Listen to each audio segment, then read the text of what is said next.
Hi. Let me see how I can add in my panelists.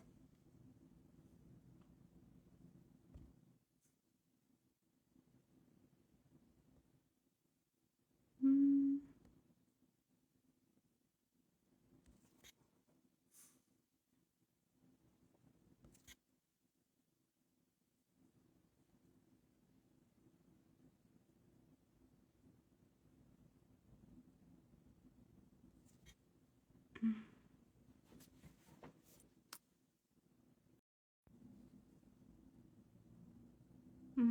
Hola, Edith. Okay.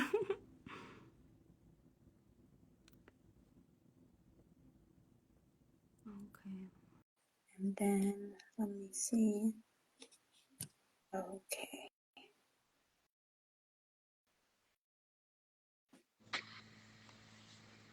One more. Hey, Rebecca. Oh my Hi, God. how are you? I'm good. How are you? Good to see you. I know. I'm like, oh, my coach, the person that helped me get to here is here. I'm so excited. So I have my script, I have my water. Do you need anything? I'm just waiting for Chelsea. Nope, I think I'm good. I have coffee, water. I'm prepped. Okay, cool. Yeah. Well, thank you for this. It's 9 a.m. your time, starting the early, right? Hopefully. So thank you. Well, I'll just go ahead and get started because I'm sure we'll have a replay and people will be coming in and out. I wanted to start by just saying thank you to you, Rebecca, and then Chelsea when she joins, and everyone who will be watching now and in the future, because it takes, I think, a lot of time, courage, patience to create a business, to do all of these things. We don't have very much control in the things that we're trying to create. And this idea of a panel was born with this intention of building community, having conversations about women in business, business in general, in a time when it's really challenging, I think, in life in general, but in business in general. So I'm just super, super grateful. I'm trying to be cheerful with my sunflowers, but I just wanted to start with that because I think a lot in business is like luck or blessings. So anyways, just wanted to start with that. And if you wanted to say anything to start out, if not, I'll do my spiel. No, I'm just happy to be here. I'm happy you invited me. I'm happy to see you continue to like grow and blossom and evolve in your business. And I'm curious to see what's next for you. Yes, me too. Okay, great. So I've invited Chelsea. She has told me that her internet is spotty, so she may or may not join on time. That's okay. If anything, I'll share my journey, and we'll work it out. We'll have fun. To formally start, my name is Miriam Raquel Sands. I go by my middle name Raquel, and I am a holistic career and lifestyle coach. I am the host of this panel, and the intention of this panel is to bring together other women in online business to share their journeys, their careers, how they got to where they are now, any insights, wisdom that they have all about how to do the juggle, how to figure it out, and then of course share how you can work with them and figure out what they do and connect with them online. So one of my panelists is Rebecca Van Damm. She was one of my business and content marketing coaches 2 years ago. My business has changed a little bit, but I have a huge business crush on her, a lot of love and energy to her. And so I'm so happy that she's joined this live panel with me today. My second guest is Chelsea Garrett. She and I collaborated a little bit on my podcast, and I was on her live. She does some social media, and I will let her introduce herself when she arrives. So I'll stop there, and I would like to hand it over to Rebecca to introduce herself and about her business. Sure. Hi, my name is Rebecca Van Damm. I am a content strategist, which means that I help people. There's lots of different kinds of marketing consultants. There's lots of things to do in marketing, but I'm specifically interested in the writing, like the organic content that comes out, as opposed to paid ads or sales or all the other things. I'm really interested in how people express themselves online, whether it be their website, social media, email, Substack. I'm all about helping people put out I don't want to say I want to say courageous content on a regular basis, but the reason I'm pausing is because my friend Lauren Elizabeth, who is also a business coach, has a program called Courageous Content. So I don't want to take that from her, but that's what it is. It's courage and expression. And my mission is to help those taking down inhumane systems to take up the most space online. So I specifically work with businesses who have a critical lens on social issues and are using their business to uplift people in that way. Yeah. That's so awesome. And yeah, as I've said, I worked with her before.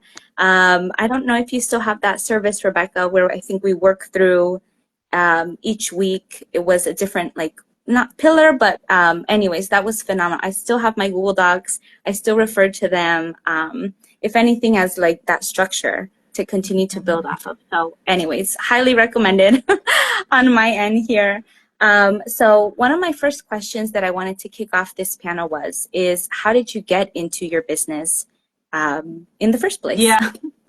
So it was a lot of trying and failing. I always wanted to be self-employed. My career started out in the nonprofit world. So I was never actually in the corporate world. I mean, I was for a hot second, but my first 5 years out of college, I was working for environmental nonprofit organizations and doing grassroots organizing and that kind of thing. And then I quit to play music. And I was naive during that time because I was like, cool, I was really passionate about nutrition and health. I was like, I'm going to become a health coach and a yoga teacher, and I'm going to release these albums. And I realized pretty quickly that I was trying to ride like 3 horses at once. I realized it quickly, but I still doubled down. I think I was like 27 at the time, and I had a lot of energy, and I was just like, no, this can work. And I really ran myself into the ground to the point of having to like move in with my parents again at like age 29. Last year of my 20s, first year of my 30s, I had to move in with my parents. And I was so exhausted that I was like, I want a dumb job. And so I started working at the deli at the Whole Foods in the neighborhood at 29 years old. And I was like, I can't deal with anything. I'm working at the deli. And then I moved my way up from that because I had the health coaching background.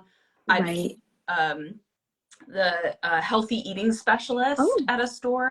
That happened to be on the marketing team. I moved into marketing team leader. I ended up working for Whole Foods for 3 years. And the things that I did in grassroots organizing really, and music, and like all the things I've been doing to market myself dovetailed nicely into a marketing position. And then fast forward to many years later, I was still, I left Whole Foods. I worked for a software firm for a bit and learned project management. I did project management for 3 years, but still always this dream of like, I don't want to work for anybody. I want to work for myself, and I want my work to be a full expression of who I am. And I don't want to compromise integrity on any level, because you end up, even in a nonprofit, you end up compromising your integrity in some way. You're compromising something to work for someone else. So eventually, I had a big breakup, and I had always, this is going to sound so random, but I had always wanted to live in Japan. And I moved to Japan, and I taught English at night. And during the day, I realized that this is how I should have always done it, is working at night and build the business during the day. So I would like get up in the morning, make my coffee, have my breakfast, and from like 10 a.m. to 12, at the time I was pursuing freelance writing, but it ended up turning into what it is now. But I would just work on it for 2 hours a day, have lunch, go to work.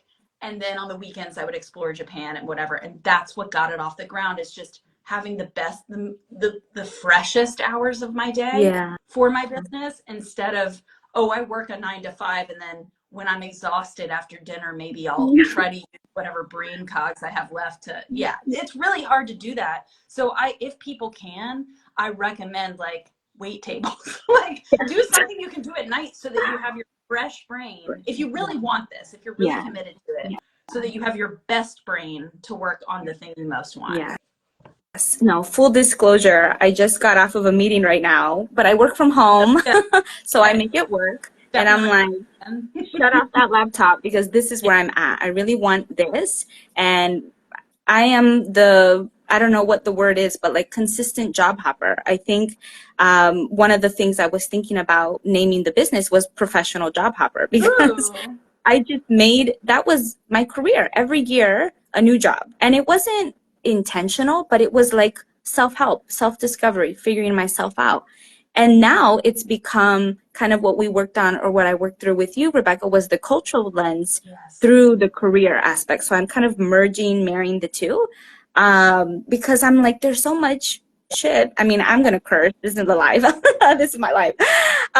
This is the shit that goes on in work environments, and that we don't talk about, that are so heavy and dense, to be able to, like you said, I really want to be my own boss.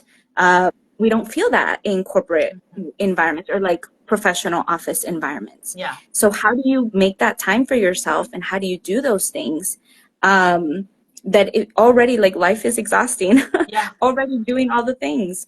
So I wanted to ask, I think you mentioned a little bit, what was some of the things happening at the time that helped you consider your online business?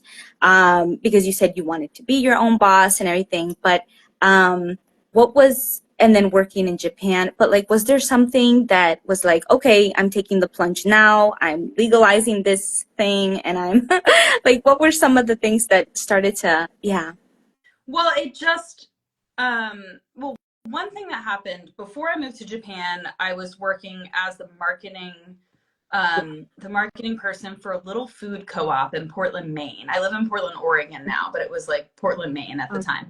And I was trying to get all of the leaders of each of the departments to post on social media. And I was like, you only have to post once a week. Just post a picture of your department and say something, like the meat department, the vegetable, like just post something and say something. And I was having like pulling teeth to get people to do it. And one time I asked the grocery team leader, I was like, what's the problem?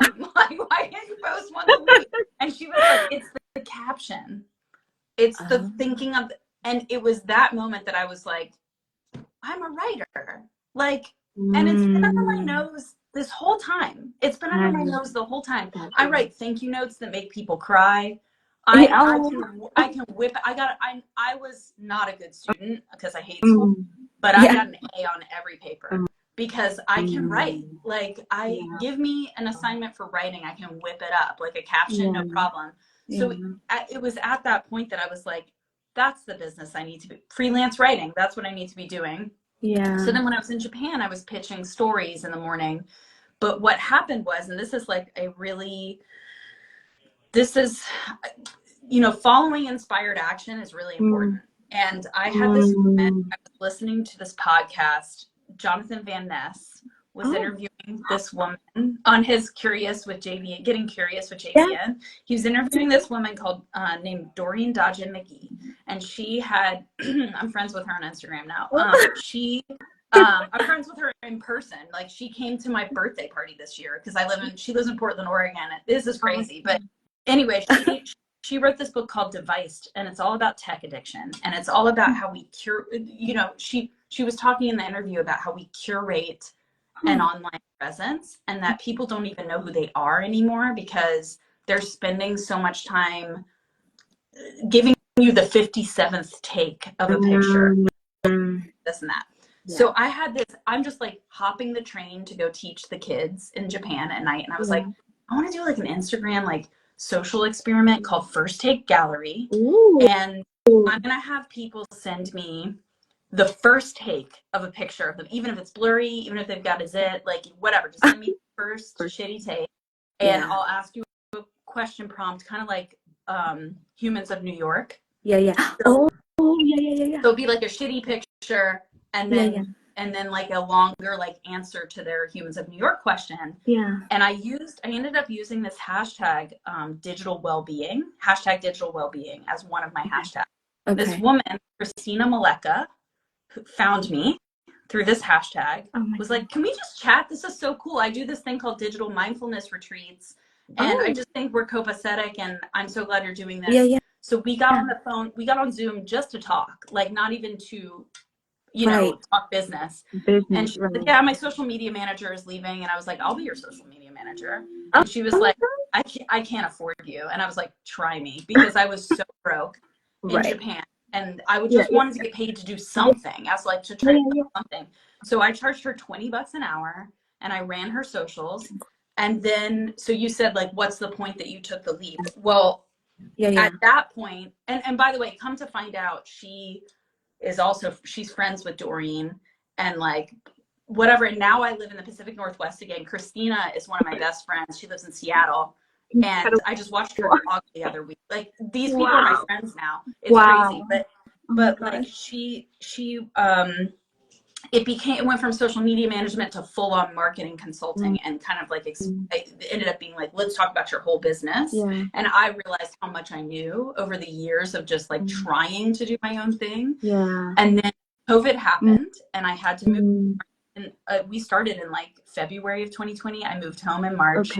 And back to the States. And when I got home, she was like, are you ready to blow up with clients? And I was like, sure. And she sent all of her friends to me, and like her friends and colleagues and whatever. And that's what started my business. Within a couple months, I was living with my parents. I had a couple months I could pay rent, and I moved out. Like, and so the leap happened because I had enough money to pay rent. So that's how it happened. And then I didn't have to have another job. And that was like 4 years ago now. So, and then, so I want to say one more thing, is that it expanded out to marketing consulting, and ended up being this like business thing. And then it narrowed again. So it went back to, no, I do content. And it changed. I don't do social media management anymore. I don't, you know, so it has changed faces many times over the course of the 4 years. And I just want to encourage people who are starting out, like, that's great. That should happen. You should be refining as you go along. Yes. No, I love all of that. And all of that sounded to me, some of it was like synchronicity, was like your energy out there, was like, what is that expression? What you put out, you get back. But it's like, it's not in the way that we think. And I think that's at least some of the business things that I will start asking about for people who really came to talk about business, is, you know, we start in one direction thinking that, okay, email newsletters or social media is going to get me Y, but it's not math. That thing doesn't work. And I think life doesn't work that way. It's all, I mean, I'm a very woo spiritual person, so it's more energy, honestly. And it's like what we are putting our energy into, or like what we're more invested in. And even we didn't know, or it didn't sound like you knew what the result was, but that one hashtag led to one thing, that dominoes, that led to other dominoes. And who could have like foretold all these years in advance all these connections?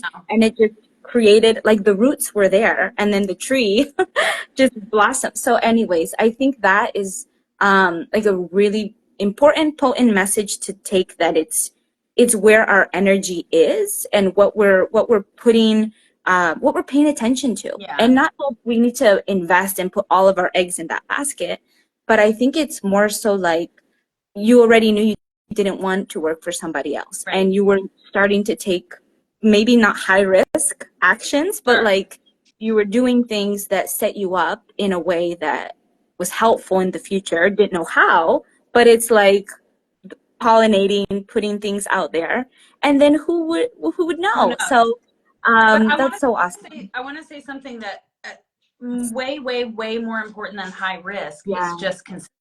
like Yeah. just showing up for it. And you know, I used to think, oh, I gotta be consistent, I gotta be consistent, but Yeah.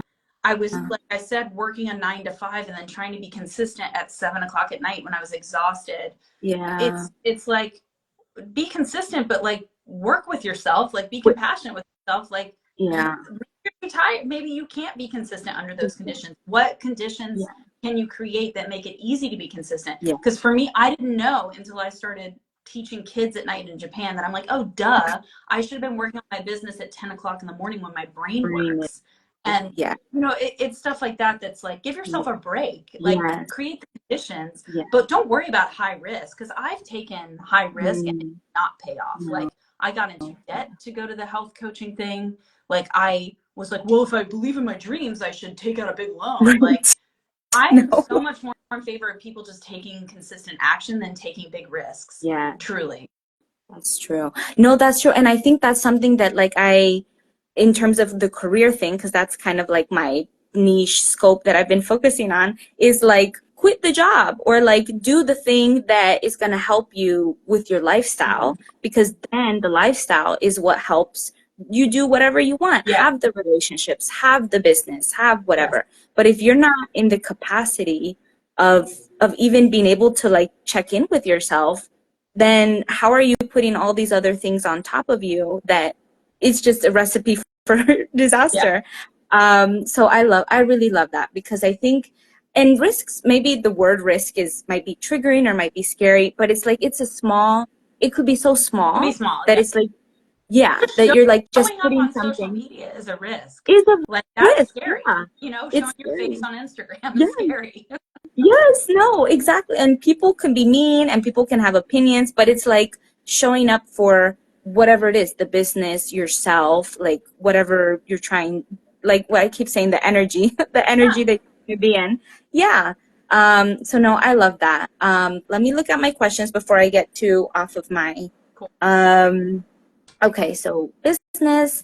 Were there moments when you considered leaving the business and going back to maybe not corporate, but like nonprofit, more stable? Yeah, Yeah. absolutely. Last year, at the beginning of last year, I did take a risk. I had 3 social media manager like clients and 1 big retainer. Okay. And I was ready to stop doing social media management and build my course, content cultivation course. So because I had this big client, I quit 3 small ones because I was like, well, I'm ready to move on past that. So I did take a risk. I quit those 3 clients. Right. And then like a couple weeks later, the big client fired me. So I had no money. I had no income. And so that is when I hustled really hard to get content cultivation course off the ground. Yeah. I had already, it doesn't matter. I won't go into all the details, but I have a tendency to go into a little Yeah, me too. That's why I have my script.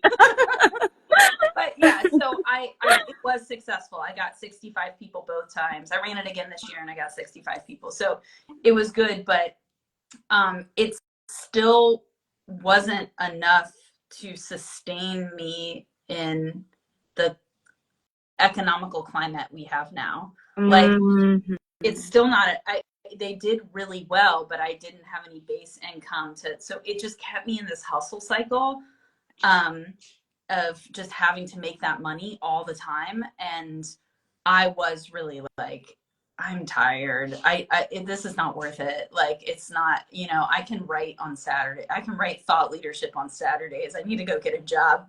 But I haven't done that. And I'm still, I mean, I'm in a phase in my business right now where I'm reconsidering everything. So I think these times happen, and I'm still kind of in the middle of it right now. But yeah, so yeah, just last year I thought about quitting, actually. Oh my God. No, and I think that's the stuff that people don't talk about with business. It's like, oh yeah, you can have freedom and you can be your own boss. And you know, the pictures that they put on Instagram of like, oh, I'm working from a beach, or I'm working from like, that just stresses me out, because I'm like, the water and technology and I'm not relaxed. I know, when do you vacation if you're working? Right. Like, right. I'm like, I mean, some people, I can't even work in like a Barnes and Noble because I like to have my own like yeah. privacy and stretch and like do my thing in my own weird way. But it's like, these are the things that it's like, business is not all that they talk about. Like, sure, work has its safety and like you have your structure and you know how much you're getting paid. And in business, it's like, yeah, you could make 10,000 a week in theory. Like everything is hypothetical, but in reality, like, how are we feeling, or like again that lifestyle, that spaciousness of like setting up or in tune with ourselves, maybe is another way of saying it, of like when these things happen, of like, okay, what is it that I really want, or what is it that I'm feeling into, what is it that's happening now that is going to help me or support me, and like being open and like fluid to all of that. Because that's why I've never stayed in a job, going back to my career spiel, for more than a year, because I'm like, once I have figured out the role, it's just monotonous, which is okay. But I'm a very spontaneity person, and I'm like, I can't do that. And also, there's always like a cap out. Like, okay, you've reached this limit, and until I start to perform or like work in a way that they want me to work, and then I'm like, but then I'm not me. But then I'm not being true to myself. But in business, I can. Right. But in business, then I have to push, and it's like finding that balance, or finding that the flow. So, oh my gosh, yeah, business is a whole thing. And I just want to say, like, Yeah, people are just lying to us on Instagram, like on TikTok, whatever, that this is a walk in the park and it's so easy. It is not. And they lie so that you'll buy their products. That is why they're lying. yeah, They're making it's influencer nonsense. Like, and it does sell things and it works, but I've heard so many people be disappointed by very expensive coaching programs.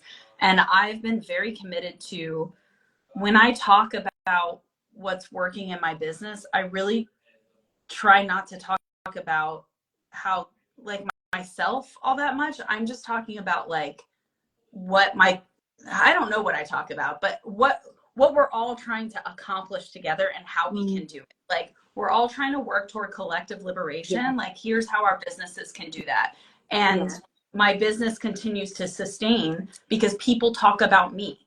Like, I of course on my sales pages, I have to say this program works for, like, I'm good at what I do. Of course, there's a place to say you're good at what you do. That's fair. Like, you don't have to not brag. Like, if you're good at what you do, but your business, you don't have to go over the top with like, I'm on the beach working, when you've got a client saying she's great, go work with her. Oh, my whole business has run on referrals. yeah. You know, so if you deliver your services with excellence and generosity, people will talk about you and you can sustain yourself. You don't have to be wearing fancy clothes and be in a fancy place and lie about how easy your life is. Like, that's just bullshit. And it's also still in the pocket of capitalism. It's still revering having more than others. Yeah. It's still revering what's the word, like achievement culture. Yeah. When, like, not, I don't give a shit about achievement. Like, can we just stop destroying the planet? Can we just stop like having poor people live on the streets and being racist, transphobic? Can we just stop that? Like, you know, I just want our businesses to be in service of that. We all need to make money. And we all need to get the beach vacation and take a break. Like, making money is great, but that's not the heart and soul of what I do and who I want to serve. Exactly. No, exactly. I love all of that. Like, yes. I was going to say a lot of things, and then my brain just like, what is it that I'm trying to say? No, I mean, number one, I feel like that's why the marketing and so much of what is in the traditional media and stuff and business and like all of this, we can just put it in one group, is so, for me, toxic and negative, is as performative, and it's fake. And it's like, in my mind, when I was starting this whole process, I'm like, does that person really make 10,000? Like, the cynic, the skeptic in me, like, how is that possible? How many of me or individuals do they need to buy, to sell, in order to make that? Like, that doesn't seem sustainable. And then going back to the lifestyle piece, like, so I'm trying to bring about ease in my life, but none of that seems easy and like peaceful or and then the heart of it, of like the what we stand for, is like, I think so many times we have to sacrifice our values and beliefs because we're trying to get paid and because we're trying to just survive. But it's like, we started this business or whatever it is that we're trying to start, this juggle balance thing, in order to be more ourselves. And it's like, then you're not, and you've continued, and maybe in a lesser way, like really not degraded, but like you've devalued yourself. That sounds harsh, but like to a certain extent that you wouldn't have in an environment that just tells you what to do, because you've done it to yourself. Yes. Yeah. I know. Well, we'll talk about this later when we talk about what I'm promoting, but my friend Evie and I have a program called Rhythm and Ritual, and on our sales page we say often we leave toxic working environments to become the toxic boss ourselves, and how do we not do that? So but I'll save that for later. Oh yeah, and I love that, because that's exactly like the online business world. I think it's its own special thing. Me just being in a year, like a baby business, but maybe all businesses are babies because they're always changing. I don't know. But yeah, I mean, maybe all businesses are babies. You're right. I mean, until they're like grandparents, until they're like, you get to be where you have so many employees and so many heirs to the business and whatever, that you can't actually move, like you can't actually be agile. But yes, businesses stay babies as long as you are, as long as you're a solopreneur and you've maybe got like 1 or 2 employees max. Business can stay babies if you want them to be. Oh no, I love that. Yeah, because like, even I think so much of the way that business is not taught is like, they don't tell you, do you even want to work for yourself, or do you want to have other people work for you? Because you don't have to, and you don't have to have products, or you don't have to have all these things, but it's sold in a way, and then so it's just, it gets really confusing quite fast. It gets complicated quite fast, and so it leads to so much, I think, decision fatigue and analysis paralysis and debt and like emotional debt and all of these sorts of things. You know, that it's like, what the am I doing? Like, why did I even start this? And then we doubt, and it's this weird negative rinse repeat cycle, when the purpose of the vision, like the vision itself, gets lost in all of that. So we're here, hopefully, just hearing us talk. Those of you who are replaying or like will replay, can just hear from our experiences, maybe, and like what are the things that we've done. Either do those things or don't do those things. Hopefully they help. And yeah, I think so my piece about the online business is that I think it creates a certain, it's like its own unique unicorn, in the sense that there's the, what do you call it, the storefront businesses that have, to invest in a locality. But ours is a lot, I think, mental, emotional. Like, there's so much invisible investment that we don't even realize until we're in the muck. And then it's like all of this questioning starts to happen. I have one of my colleagues, Peter Vernay, he does like IT help. Like he'll like, he's like IT for hire, basically, does like tech coaching with solopreneurs. And he says, I sell patience. And I always people because I don't have any patience. So if people come to me and they have a lot of tech questions, I'm like, go to Peter. Like, he will walk you through how to make a reel on Instagram, how to like organize the back end of your content, all that kind of stuff. Like, or why your Kajabi's not working. He'll do all that. But it's like you said, it's not a physical product. What he's selling is emotional labor. He has his expertise. Of course, he's selling that too, his know-how, but he's really selling patience and kindness. And that's like the stuff that I think I'll start getting into some of these business questions about, like, offer and what do you do now to like balance all these things. But I think, yeah, with business now, or online business, I should say, because I feel like there's the investment type, there's there's so much in business in general, but with online business, there's so much that I think untapped potential. Like, I didn't realize I could sell this, or that somebody would need that, or that I see myself in this way and other people actually have value in that. So I think that's the beautiful piece to it. If we can get through the muckiness, the complicatedness of it, like the lotus, I love some imagery and like symbolism. Yeah.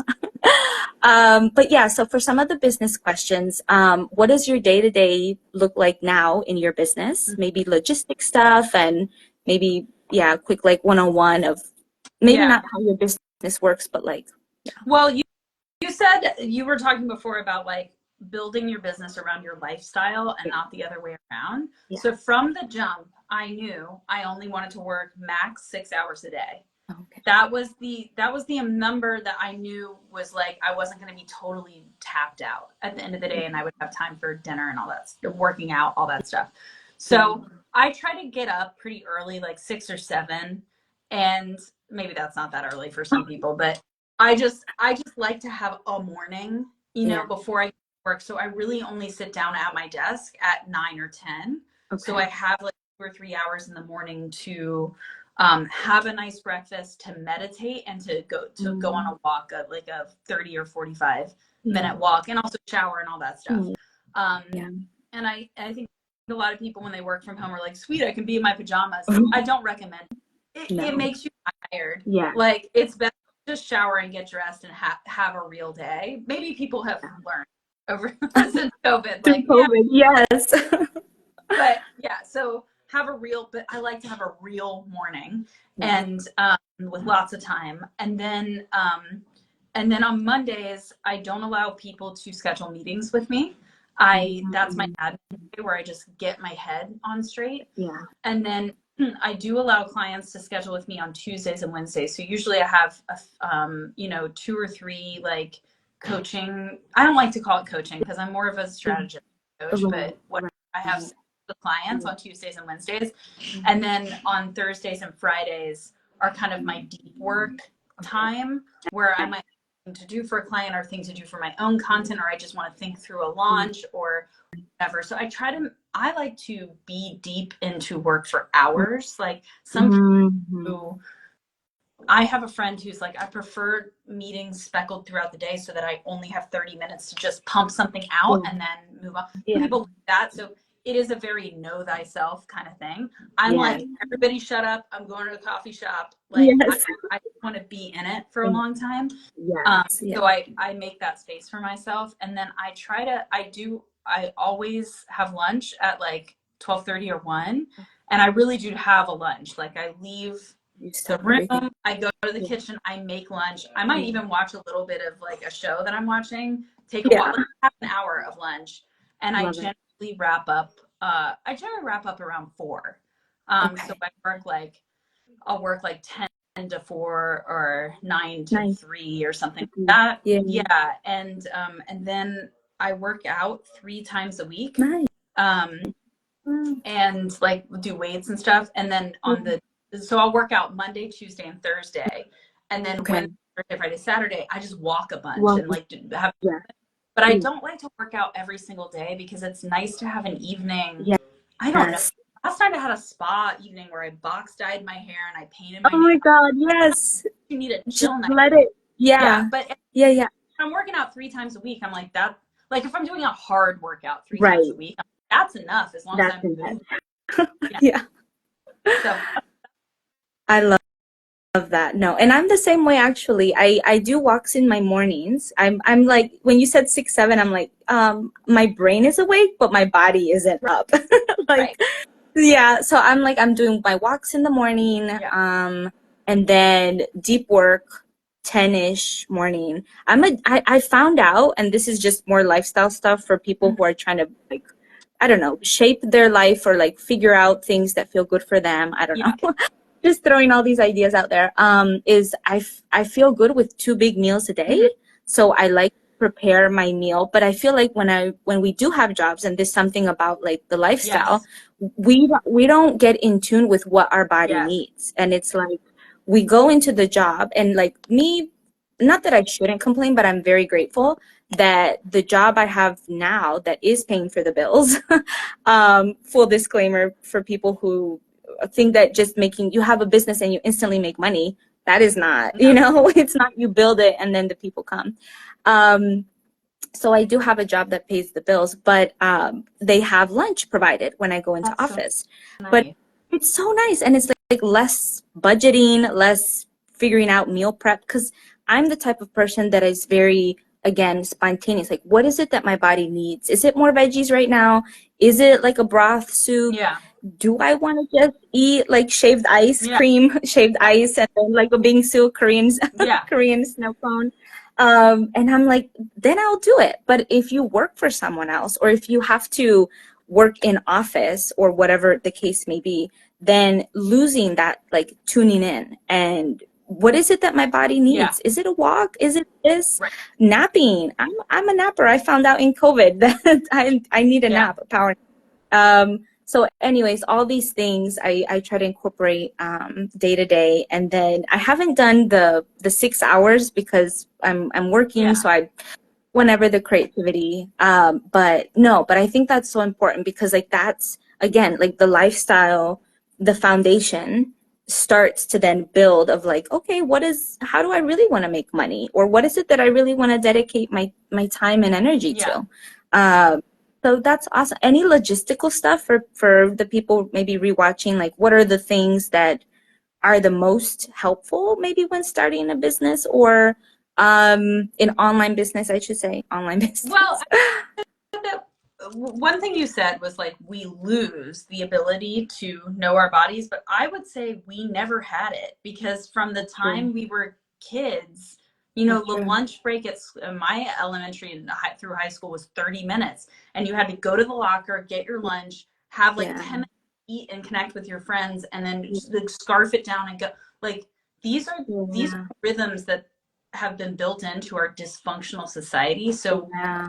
the From the beginning beginning. of starting a business, it's not like Yeah. you're finding yourself again. It's like you're finding yourself for the first time. And Yeah. I tell this story in Rhythm and Ritual a lot, but I found Mm. myself like one time, first year of my business, there was a bunch of laundry that needed folding and putting away, but it was during, the 9 to 5 hours. And I was like, I can't do that right now because I have to be at my laptop. It's working. And I had this moment where I was like, laptop work is male coded work, folding laundry is female coded work, but they're both work. So They're the both idea work. that one is more valuable and that one deserves the best hours of your day and the other doesn't is just internalized misogyny. That's all that is. Yeah. So I was like, if it's going to make you feel, I had this whole like talk with myself. I'm like, it's going to make you feel good that laundry is put away. Yeah. Do it and then get back to your laptop. But just because you're getting paid to be at your laptop doesn't make it more valuable. It just means our society values it more. So we really have a lot of deprogramming to do if we want to live a life like this. Yeah. You really have to look at like you have been programmed to value whatever you've been programmed to value productivity and things that you are paid for over things that nourish you. And I'm not saying don't value the things that will pay you. I'm just saying integrate. Right. I'm just saying like try to see that that's all one thing. Yes. And like you're saying, feel into what do I need right now? Yeah. What does my body and yes. Listen to that. And then but with the caveat of it's good to have some structure. Yeah. So because, and we talk about this in Rhythm and Ritual, but we have these two sides to us. We have the space cadet that will kind of like drift off into la la land and be like, I just need to be inspired. And then there's no rhythm and ritual to the day. And like, there's no rhyme or reason to the day. You're not getting done. But then on the other side is the drill sergeant that's like, you must work between the hours of 9 and 5 and you must like that. So we both have both of those. We all have both of those sides. And it's about coming to the center where you're like, I'm listening to my body and I have structure and containment. So I know, like, yes, I do want to fold my laundry, but you know, Mondays are my admin days. Tuesdays I do this. Wednesday I stop working at 4. Like, I get up at this time. I start working at this time. You know, and it's not going to be perfect, but just having those milestones throughout the day to keep the inspiration contained by something is going to make you both feel good in your body and get shit done. It's a both. I love that. And I wanted to start weaving in a little bit of the female women type, because I feel like so much of the business, but I feel like that the way I'm going with it in my mind is also like, I think so much of like happy hour was something that came to mind with office work. And when I started understanding my anatomy more and my hormones and all of those things, there was some book that said that the way that the world works is like male energy, male dominated, which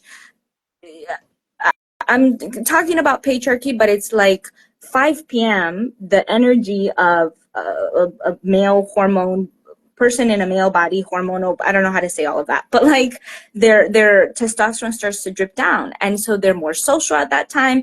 And in my mind, when I read that, I was like, well, no shit, I was never a happy hour person, because like my energy is not there. So what the F is that even the way that the work is structured is in a way that is in disservice to people who work differently, who have different hormones, to people who don't work with that, like night owls, like the people, you know, now there's all these sleep studies of like, are you a lion? Are you a bear? Are you, you know, and trying to conform to a system that doesn't optimize, doesn't hear, see, feel for the people that are, that, I mean, we're all different, you know? For us. It just wasn't built for that. Exactly. Like, the workforce was built for, for men. I know. I'm like, how, for people. How to say it. Yeah. At birth.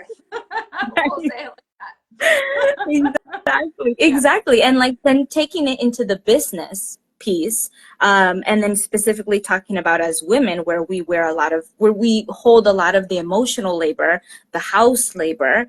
And then like for me, I have found myself in that position of like, I work from home. That was a choice because I needed the flexibility to build the business. I even took a pay cut for it in order to, I'm not doing that now. I got a different job, of course, that pays me what I needed to, but doing work at home. I have 2 dogs. I have my husband, my partner, and then like time for myself.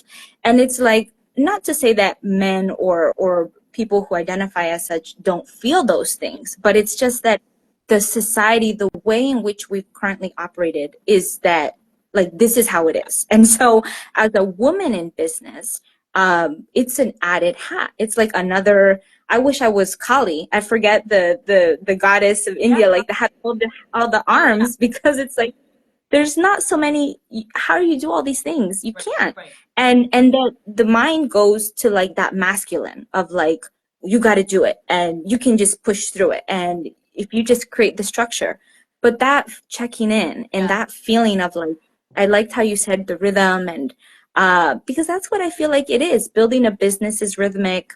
We talked about the baby analogy, that it's a baby has different needs in different stages. And the baby knows. They cry when they're upset. They don't care who hears. Tapping into that. So I was asking some of the logistical stuff. So what are some of the things that you feed your baby with, or like, that you use to help support your business? And if I can just say, like, that feeling like I should just push on through, I should just push on through. That is easier. You do it more when you're younger. And then if you keep doing that, and people end up with chronic illnesses. Like, so it's very confusing in your 20s because you're just like, well, I could. I mean, I can. It's not going to kill me. But it really will kill you later. Later you'll be like, shit, now I have rheumatoid arthritis. Like, I'm not saying that rheumatoid arthritis is caused by overworking. Like, I'm not trying to say medical things. No. Like, I'm just saying, like, the body keeps the score. hard. Yeah. And like, it's actually fine in your 20s. Like, you actually can do it, but then Yes. you start to really not be able to. And then what? Yeah. Like, then what have you built your life Yeah. around? You know, Yes, exactly. starting at your age and Yes. just in, so that by the time I'm 42, Yeah. that you haven't run yourself into the ground. It's going, you're going to thank yourself so much that you have treated things like a marathon and not a sprint. Like, you're really going to thank yourself for that. So logistical things, oh man, I don't know. I like to get up by an alarm, because it's one of those things that's like, I also really like to listen to I like to let my body lead, just like you. I just like, tell me what you need. Like, let's do it that way. But in order to not have an alarm, same. I have to make sure nobody can schedule a meeting with me before 10 a.m. I have to make sure, because I can do 9, but like, what if I oversleep one day? So I'm just like, don't talk to me till 10. I might start working at 9, but don't talk to me till 10. And then that means I need to get to bed at a certain time. And if I need to get to bed at a certain time, it means we need to rewatching Game of Thrones. I know. By 9, you know, like, so stop watching by 9. We'll probably get up to the bedroom by 10. We'll probably fall asleep by 11. And then I will naturally wake up by 6 or 7. So it's kind of like, when I think logistics, I think, what do you need to do to set your body up to naturally do what you want it to do, to get up when you want it to get up, to be hungry when you want it to be hungry. Like, so part of that is trying to eat at the same time every day. And so you can have windows, like, I try to eat breakfast between 8 and 10. I try to eat between 12 and 2. I try to eat dinner between like 6 and 8. So they say in Ayurveda, they say 5 and 7 is better for dinner, but it's not going to happen because I work out. So that's another thing, like, just don't be a tyrant about it. Like, sure, it's good to have schedules, but if you're, I'm like, I have to stop eating by 7, but if you not go to your favorite workout class because it ends at 7 and it's going to make you late go to your favorite workout class, eat at 8, like, chill the fuck out. Like, you know, serious, you know, like, just do the things you like, but like, try to be rhythmic about it, because your body's rhythmic. And as women, here's a thing. I could see in the heavens. If you bleed, if you're a bleeder, cycle syncing. This is something that turned me on to recently. Oh my God. So I stopped doing my hard workouts on my bleed week. Game changer. Game changer! I had so much energy. I felt like slimmer too, because the cortisol wasn't like pumping. So like, just doing that, like, just having, and if you don't bleed, if you've gone through menopause, or if you're just never been a bleeder, follow the moon. The week of the week of the new moon, chill out, like, you know, stuff like that. That's like, just seriously, our bodies are just rhythmic. I mean, think about it. The planet is mostly water. The oceans run on moon time. You know, like, we are made of water. We are rhythmic bodies. So if we can get in a rhythm and support those rhythms, things get so much easier, so much. Yes. And I'm going to make a link. I'm going to see how this works with business, because it's like, if you find the rhythm for your business, then it makes it easier. You don't have to do all the things. You don't have to be on Instagram. You don't have to fight your currents. You can just be your own body. Yes. I hope that link went okay. I love don't currents. Like, no, absolutely. And I teach content cultivation course, and it's all about creating systems and structures to get your content on a steady train. Like, I'm all about those currents. Just, and business, knowing Monday, what do you do on Mondays? Like, if you're doing the same thing every week, you don't have to use your brain full as much. Yes. Like, Monday, I do admin today. I get organized. Oh, it's Tuesday. It's a harder worker. You know, like, those things. Yeah. I love it. And I'm going to let this next space, because I think we have like 4 or 5 minutes before we reach the whole hour, I want to hear about what your current offers. I know we heard a little bit, but like, where can people find you? What are the things that you're most pushing right now? Yeah. So my website is RebeccaVanDam.com. But the thing that I'm most promoting right now is my colleague and business bestie, Yvonne Drier-Dodd, also known as EVD. You can find her on Instagram as Evie Says, EVI Says. We do a program called Rhythm and Ritual. You can find it at rhythmandritual.co.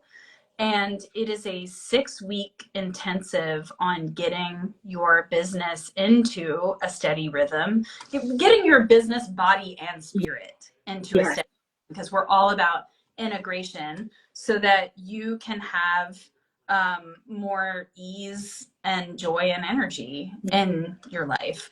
And the cool thing about the course is that we do have pre-recorded modules, but when we get together, it's all group discussion.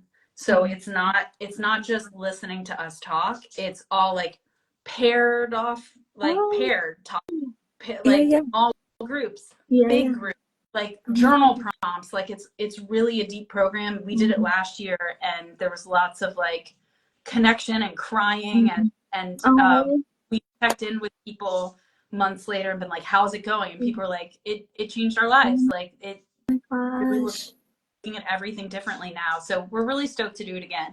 We're doing it again in October, so if you go to rhythmandritual.co, you can sign up for the wait list, and we'll let you know as soon as we'll have an early bird discount, and we'll let you know when it drops. But that's what we're doing. That's so exciting. And I'm just curious, did you time it for like the fall, like the change of seasons? Is that okay? Yeah. I was like, okay.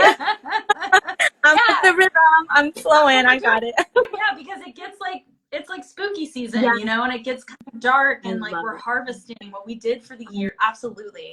And then I generally run content cultivation course in the spring because the energy's up. So yes, all about cycles. I love that. And that's another thing, I think, just a last plug for business stuff, is I've started to get more into like the seasonality of things. Like, when are things most ripe or most feel like meant to plant?